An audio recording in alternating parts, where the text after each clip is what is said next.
का परिणाम आ रहा है। ऐसे में मेरे साथ मौजूद हैं, रांची से 6 बार के विधायक रहे हैं और इस बार 7वीं बार मैदान में हैं सीपी सिंह जी। सीपी सिंह जी, कैसी कटी रात? देखिए, रात कटने का जहाँ तक सवाल है तो रात को मैं 12 बजे लौटा हूँ। कई शादियाँ यहाँ से लेकर पथरातू तक कई शादियों में मैंने अटेंड करने का काम किया। अभी रात में आने के बाद भोजन किया, थोड़ा सा टीवी देखा और उसके बाद मैं सूत गया। निश्चिंत है एकदम? निश्चिंत, बिल्कुल निश्चिंत रहता हूँ। मैं हमेशा रहता हूँ, आज कोई नया नहीं हूँ। मैं इस सब मामले में बड़ा निश्चिंत रहता हूँ। नींद बड़ी अच्छी आती है हमारी। नींद इतनी अच्छी आती है कि आप कल्पना नहीं कर सकते। रात गुजर गई, ये बताइए शनिवार का जो सूरज निकला है, किसको ये उसका और उजाला देगा और किसको मतलब अपनी तपिश से जला देगा? देखिए, भारतीय जनता पार्टी को उजाला देने का काम करेगा। आज शनिदेव महाराज जी का दिन है और दिन है तो शनि महाराज सब पर कृपा बनाए रखते हैं। तो मैं समझता हूँ भारतीय जनता पार्टी पर विशेष कृपा बनाए रखेंगे। महुआ जी से मिल के आ रहा हूँ, बोल रही है कि पिछली बार थोड़ी सी कसर रह गई थी, 5,000 कुछ वोट। इस बार तो सारी माएँ बहनों के भी साथ में निकली हैं और आपको हरा देंगी। अब देखिए भाई, वो भी चुनाव लड़ रही थी तो स्वाभाविक है वो तो इस तरह की बात करेंगी ही। लेकिन अब तो रिजल्ट ही बताएगा क्या होगा। मैं इतना ही कहूँगा कि वो आश्वस्त है, उनसे ज़्यादा आश्वस्त मैं हूँ। तो कोई आकलन हमें बता दीजिए, बड़ा लंबा चौड़ा अनुभव है आपका। देखिए, आकलन क्या बताना है, आकलन कोई मैं ज्योतिषी तो हूँ नहीं।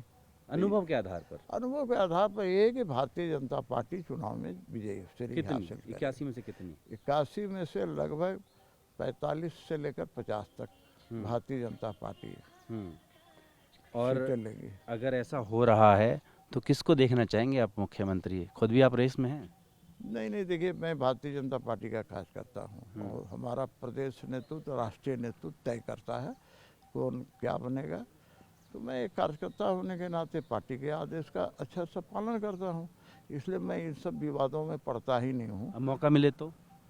अरे भाई, मौका मिले पार्टी का, मैं जो एक बार बोल दिया कि मैं कार्यकर्ता हूँ, मैं पार्टी के हर आदेश का पालन करता हूँ। पार्टी जो आदेश देगी उसका पालन करूँगा।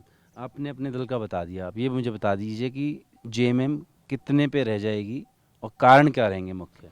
देखिए, जेएमएम का ही नहीं, जेएमएम कांग्रेस राजद तीनों की सरकार थी।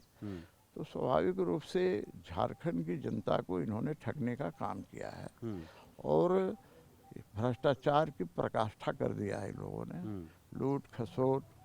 तो ये ट्रांसफ़र पोस्टिंग उद्योग बना के रख दिया है, जनता का कोई काम किया नहीं। तो जनता बौखलाई हुई थी और जनता जनार्दन को एक मौका मिलता है 5 साल में चुनाव का, तो चुनाव के अवसर पर अपना वो दिखाती हैं। वैसी स्थिति में धूल चटाने का काम जेएमएम कांग्रेस राजद करेगी।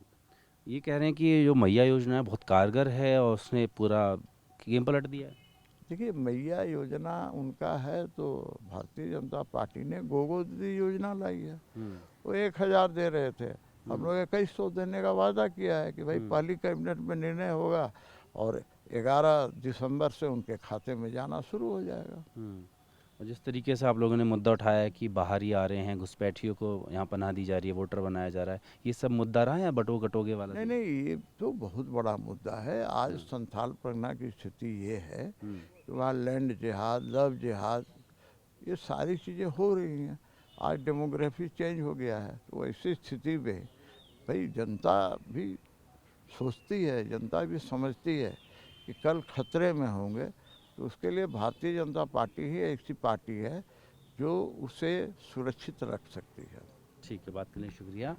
तो 6 बार विधायक रह चुके हैं, 7वीं बार ताल ठोक रहे हैं और ये भी कह रहे हैं कि इस बार बीजेपी और एनडीए की सरकार जो है वो झारखंड में बनने जा रही है। पता लगेगा थोड़ी देर में, क्योंकि रुझान आने शुरू हो गए। जैसे परिणाम आएंगे तो साफ हो जाएगा कि आखिर किसके दावे सटीक बैठते हैं। अपनी वीडियो सहयोगी गंगा सिंह के साथ जितेंद्र भाटी, रांची, झारखंड।